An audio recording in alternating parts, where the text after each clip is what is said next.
An entitled cashier literally guilt trips me, all because I refused to donate to a charity her store was promoting, as she made me feel like absolute garbage for not giving in and donating just $1 to her charity, putting me in a situation that was completely unfair because right now I just don't know if I'm in the wrong. I went grocery shopping after work yesterday and it was nothing major. I mean, I was just getting a few essential items. I was already tired and honestly, I just wanted to pay and then go home. The store was busy and the lines were long and everyone looked really annoyed. When it was finally my turn, the cashier, who's maybe in their mid-30s, scanned my items like normal, and then she looked at the screen and asked if I wanted to donate to a charity the store was promoting. Now, I politely said no thank you, and I thought that would be the end of it, but she refused to let that happen. She didn't just move on, she pauses and goes, "It's only $1." But I said to her again, "I understand, but no thank you." She then makes this face like I just told her something offensive and says to me, "Wow, people really don't care anymore, do they?" I kind of laugh awkwardly because I thought she was joking, but no, she wasn't. She then says to me, "You know, the donation helps families who can't afford food. It's so sad how people can buy snacks but can't spare $1. And at this point, I was uncomfortable. The people behind me were close enough to hear, and I could literally feel them looking at me. I then told her, "I already donate to causes I personally choose. I'm not donating today." She then just shrugged dramatically and said, "Must be nice." And when she said that, that really annoyed me a lot because she has no idea what my finances look like. She doesn't know what bills I have and who I support, or what I'm going through. She just decided to paint me as a bad person just because I didn't want to donate at her register. And the thing is, I don't like these checkout donations anyways. It feels like stores use customers to fund their own charity, then act like you're evil if you don't participate. So I firmly said, "Please stop." I said no. She then got quiet and finished scanning, and then when she handed me the receipt, she said loudly, "Have a blessed day." And she said it in this tone that felt super fake and sarcastic. I then grabbed my bags and I left, but I was fuming the whole way home. I mean, I felt like I shouldn't have to pay a guilt trip tax just to not get publicly shamed. So am I the jerk for not giving into this charity and like giving money when she asked for it? Because right now I'm still pissed off and I just don't know what to do. Bro, I would have gone right to the manager after that. "I'm sorry, that is absolutely unacceptable. You really are gonna look at me and be like, wow, you're not gonna give any money, you know, to this charity that we're gonna write off on our taxes later from a corporation standpoint? I can't believe you wouldn't help us out." Because that's exactly what happens, by the way. Any restaurant and grocery store just uses that on their taxes. Sure, it goes to a good cause, but it also helps them out. So for me, if I was in that situation, I would absolutely be like, "Oh, I'll just donate to them directly. You're not getting a penny of my money, but that organization will." And then I'd move about my day. But seriously, after that interaction, I absolutely would have gone to the manager. I would have been like, "Hey, I'm probably not going to come back, and here's why," and then explain exactly the interaction I just had. Because if you want someone to donate to your charity, you don't guilt trip them like that. You don't make them feel terrible for just trying to get their groceries and go home. Like, dude, I want to go home. The last thing I need is you trying to like wear me out and like give you money. And guess what? The way you're doing it is going to guarantee that, for me at least, I will absolutely never donate to whatever charity you're trying to push on me. So no, you're not the jerk for not donating money. That cashier's out of her mind for treating you that way. Because if anything, she should be reported to her manager for the way she acted. Because it was very unprofessional and completely uncalled for. If you like Am I the Jerk, you're probably going to love Am I the Genius. Check it out, link down below in the description. Also, go to amithejerk.com/submit if you would like to submit your own stories. My sister-in-law's antics are absolutely driving me up a wall, but it all kind of hit a breaking point after she unplugged one of my cameras I had pointed at my back door that I was using for security while I'm away on vacation. Here's what happened. Okay, so my wife's sister has been unfortunately living in my home for the last 3 years, and recently I upgraded my home security with Ring. The kit came with an extra camera, so I plugged it in facing my back door. Well, my sister-in-law saw it and she lost her mind and actually accused me of spying on her. So we had a vacation planned and I felt like all my bases were covered back home when I received a notification that my camera was offline. It's hardwired and the wireless was still working, so I knew it had been unplugged entirely. We arrived home and sure enough, it had been unplugged and turned around. I then told her not to disable my security camera, and she snapped back that she doesn't like being spied on. I then told her that it's not watching her, it's monitoring my back door for security. Then she said to me she would actually do it again. So I casually dropped that if if that did happen, I would buy 10 hidden cameras and place them where she couldn't find them. And this was an empty threat because my wife would throw a fit, but my sister-in-law doesn't know that, and I can still hear her in her room checking the closet and door frames. Regardless, I am sick of dealing with my sister-in-law and I just don't know what to do. Oh man, I do not like that one bit. Seriously, your sister-in-law sounds obnoxious. First and foremost, this is your house, so if you're going on vacation and you want some kind of like access to cameras and stuff like that, then you have every right to do so. So the fact that the sister-in-law thought, oh yeah, I'll just unplug it, it's not that big of a deal, like that is absolutely toxic and not okay. She does know that she's living with you guys, right? Like this is not her house. She is a guest here who I hope is paying rent, by the way. So for her to be like destroying property and being so obstinate and just weird, like that is absolutely unacceptable, and I think there's no good excuse for that. An entitled maintenance guy who was just very lazy chose not to fix any of the problems we had in our apartment. So I decided to get some revenge by literally ruining his sleep schedule in a way that made him wake up at about 4 o'clock in the morning almost every single night. And I honestly don't regret it, and I am still incredibly satisfied by this. Here's what happened. Okay, so I used to live in an apartment complex that was fairly cheap, but at the time I was young and it was honestly just what I could afford. I also had a roommate who was a good guy, but also in a similar situation. We had several issues with the place, like the garbage disposal not really working, the terrible water pressure in the shower, and a few other things. And I turned these problems in over and over again. The maintenance guy ignored me, but fixed the problems of the two good-looking women across the hall. And when I asked about my issues after over 2 months, he just made up a bunch of crap. Now, it's important to note that he lived on site and he had to handle emergencies. And yes, in just a moment, this is going to be important. Now, I worked nights and I paid extra for a garage. I was working on my car and I had the radio on, and when I switched on my rolling air compressor, this suddenly threw the breaker and all the outside lights went off. So I locked up and I went back to my apartment. I just so happened to be looking out the window when I see the maintenance guy with his keys. He then unlocks a closet at the end of the garage and flipped the breaker inside. And after he did that, the lights came on. So I thought to myself, I guess all the outside lights in front of the building is an emergency and that he's got to get out of bed just to take care of it. Now, I worked nights and I kept those hours when I was off. So I would go to the garage at random times when I was off work and turn on my air compressor at night just to knock the power out. And guess what? This guy would have to get out of bed and flip the breaker at like 4 in the morning. Now, while my stuff never did get fixed, I did interrupt his sleep for months before I finally moved. My roommate thought it was hilarious, and in fact, he would turn on the compressor sometimes as well just to help out in getting back at this guy, because his laziness towards my apartment's issues was the perfect motivation to finally get back at him. Man, this is funny because I can imagine that maintenance guy was probably like, man, it's like the 3rd week in a row, every single night the lights go out. Like, I can understand waking up at 4 in the morning, like sometimes, maybe like once every like 3 months or something like that, you know, in case something goes wrong and it's like, oh crap, something really messed up. But this guy was probably waking up at that time every single night, getting some kind of alert that, hey, the breaker went off again. Have fun walking over to that closet in your pajamas just to fix it. So I think that's hilarious, and I love this kind of revenge, especially towards someone who easily could have fixed these issues on your apartment, but instead decided to be lazy and endure your wrath, which from the sounds of it is completely justified.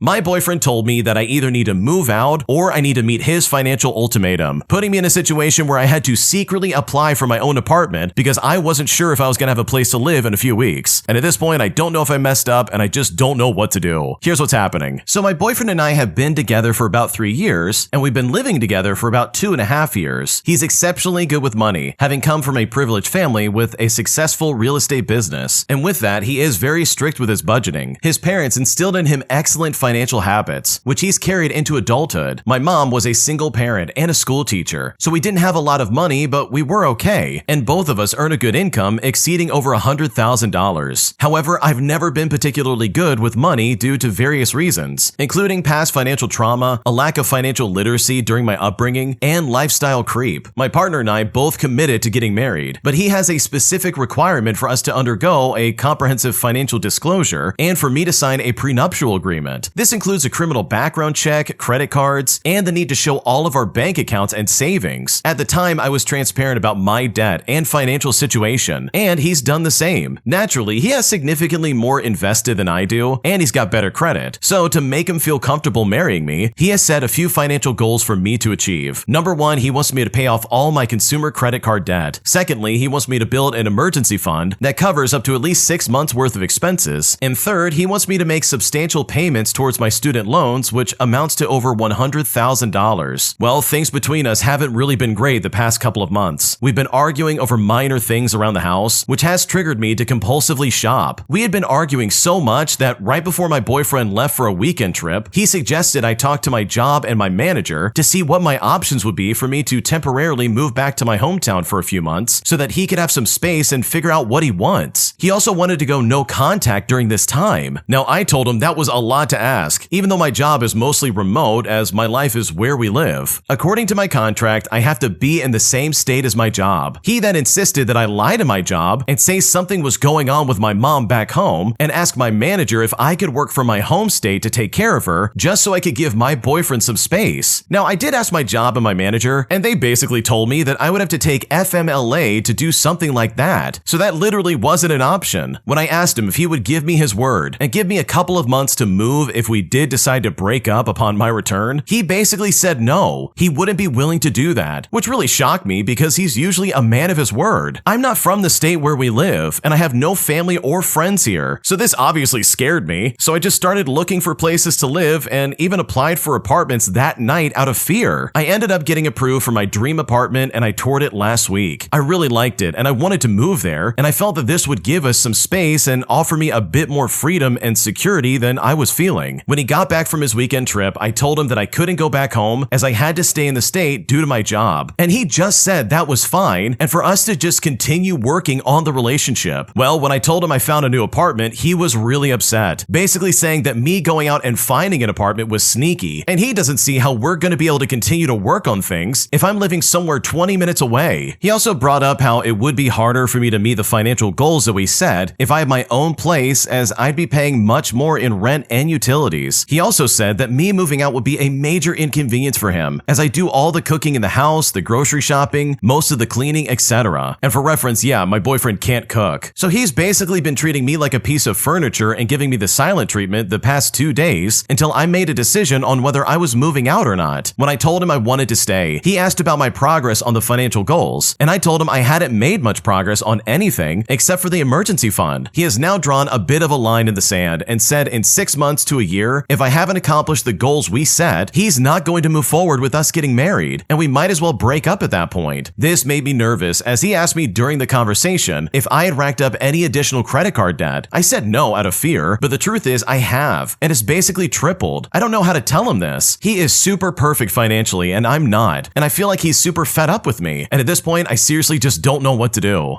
Okay, this is just me speaking and I'm only speaking for myself. If I had a partner treating me like this and saying, oh yeah, I think we should live apart. I need you to uproot your life and like move away for a few months in your home state so I can get some space and figure things out. Like, bro, this guy's an idiot. I would never take that for a second. I would move out to that apartment and be like, if you love me, you'll stick with me. But otherwise, I'm not going to be your live-in servant that you can boss around and treat like crap just because I'm not as rich as you. Like, what a spoiled little baby. This guy sucks. This guy nearly ruined your employment and is essentially giving you ultimatums just to move forward. Now, don't get me wrong, you've got your own issues with like over $100,000 in debt and all the credit card debt that you're clearly hiding from him, but honestly, I don't blame you. But in my opinion, the fact that this guy is kind of like dangling the carrot over your head of like, oh, are we gonna live together or not? I don't know, we'll see. Like, that is horrible to do to someone that you love, and in my opinion, it is completely unacceptable. So dude, if I was in your shoes, I would move out and move on with my life, because clearly this is a boyfriend that is going to mistreat you probably for the rest of your life.